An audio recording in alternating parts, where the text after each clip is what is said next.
Hello, guys. Welcome to my robotic workshop. Today I will continue work with WiNNiE.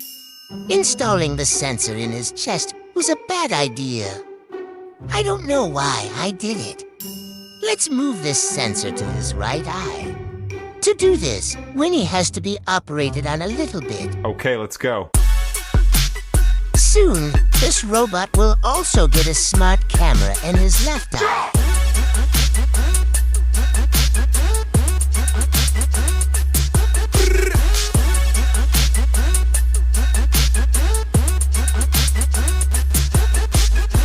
Face off.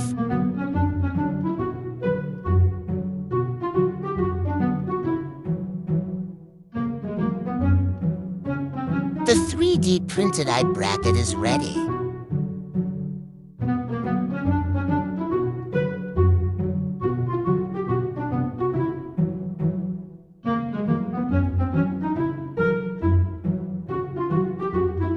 It looks like a small bear's head.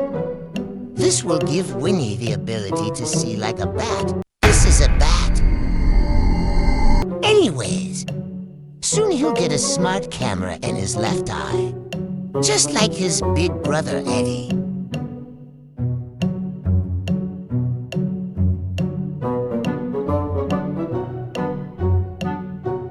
Maybe he will look a bit badass, but WiNNiE is a good boy inside. See you in the next video, guys. A different kind of robotics.